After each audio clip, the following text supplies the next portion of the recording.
Julien Poncet, bonjour, vous êtes le directeur de la Comédie Odéon et comme tous les responsables d'une structure culturelle, vous êtes touché de plein fouet par la crise actuelle, par le confinement, par la crise du Covid. La ville de Lyon a voté il y a quelques jours des aides pour les lieux et structures qui se retrouvent dans une situation financière difficile. Vous avez vous-même touché 120 000 euros, c'est la plus grosse subvention qui a été accordée par la ville. Comment vous avez fait pour obtenir autant?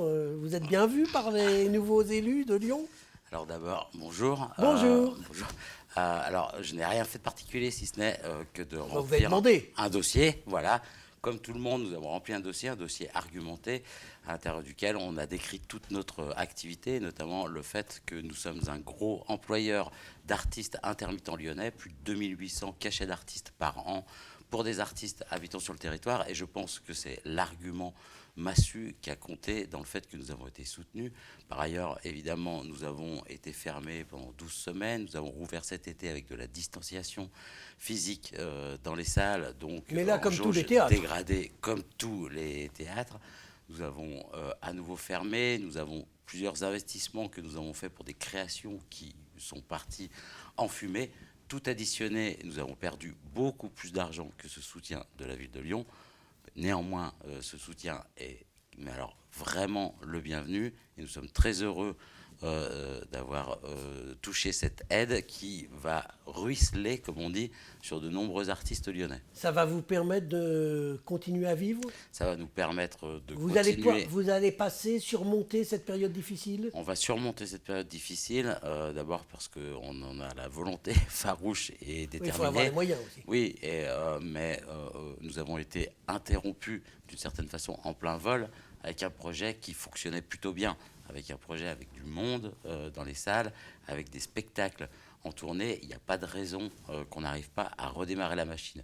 Mais si nous passons le cap, c'est grâce à l'aide que nous avons reçue, mais grâce à de nombreuses autres dispositifs qui ont été mis en place. Alors, le chômage partiel notamment, la négociation avec nos différents prestataires, partenaires, fournisseurs, et puis le ministère de la Culture, sous la pression d'une négociation que nous avons menée, les théâtres privés en région, une association que nous avons créée pendant le dernier confinement, a débloqué un certain nombre de soutiens, notamment ce qu'on appelle la compensation billetterie, qui vont permettre, pour les moments où nous avons joué avec une contrainte de restriction de jauge, d'être un peu compensés.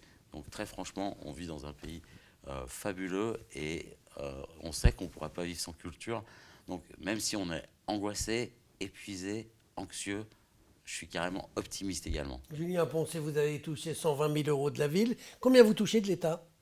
Alors de l'État, aujourd'hui, je peux vous dire que nous avons touché à peu près 40 000 euros depuis le tout début de la crise pour les 10 semaines de fermeture, etc. Mais normalement, sont à venir ces fameuses compensations billetterie dont je vous parlais. Et aujourd'hui, vous savez quand est-ce que vous allez rouvrir? Nous n'en avons aucune idée. On attend avec impatience les prochaines annonces d'Emmanuel Macron. Ce qui nous intéresse, nous en tout cas, c'est d'ouvrir aussitôt que possible, mais dans des conditions qui nous permettent aussi d'accueillir les gens. C'est-à-dire que nous permettre d'ouvrir avec un couvre-feu à 20h, ça n'aurait pas d'intérêt. Voilà. On sait que les théâtres privés font beaucoup de représentations au moment du 31 décembre. Est-ce que cette année, vous avez des garanties pour pouvoir effectivement ouvrir vos salles et accueillir les spectateurs pour des publics le 31 décembre? Parce que c'est des grosses journées pour vous. On n'a aucune garantie de pouvoir le faire. On n'a aucune garantie notamment que le couvre-feu sera levé. Il faut bien savoir que pour nos théâtres, et là je parle un peu au nom de tous les théâtres privés de Lyon, Tête d'Or, Complexe du Rire, etc., etc., pour nous tous, la recette du 31 décembre, c'est entre 5 et 10% de notre chiffre d'affaires annuel. D'abord parce qu'on fait plus de représentations, voilà, plus cher. Les prix sont plus élevés, et autour de ça, on offre des prestations. À la Comédie Odéon, on fait 120 repas tous les ans en partenariat avec un restaurateur, des repas de réveillon, on fait une fête. Enfin, tout ça, ce sont pour nous des recettes. Et 5 à 10% du chiffre d'affaires qui vont sauter, c'est aussi souvent ce qui permet à tous nos lieux de payer les salaires du personnel pendant l'été, notamment pendant les mois où ça fonctionne moins.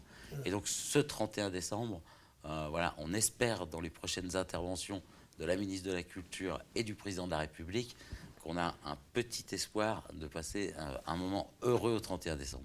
Julien Poncet, vous aviez prévu une saison 2020-2021, des spectacles originaux dont vous avez assumé la création.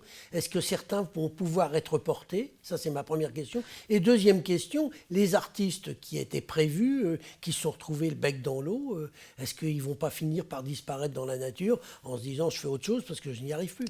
Alors, beaucoup d'inquiétudes pour les artistes. Je vais répondre d'abord là-dessus, parce que pour moi, c'est le sujet le plus important. C'est-à-dire qu'on a aujourd'hui énormément d'artistes qui sont chez eux, en attente. Effectivement, la plupart ont eu ce qu'on a appelé l'année blanche pour les intermittents du spectacle. Ils ont été prolongés jusqu'en août prochain, mais ils voient bien que l'année est déjà fortement entamée et qu'elle sera amputée d'une grande période. Donc, la plus grosse angoisse pour nous aujourd'hui, c'est effectivement de conserver nos artistes dans un planning de toute façon aujourd'hui encore baroque, encore loufoque. On nous parle d'une éventuelle troisième vague, ou enfin bref. Vraiment, la raison nous pousse aujourd'hui à imaginer que la saison prochaine sera à peu près une saison d'aplomb. Et pour les gros spectacles, voilà, on a essayé de sauvegarder Olivier Marchal, le prochain Alexis Michalik, on a essayé de sauvegarder ça pour la saison prochaine.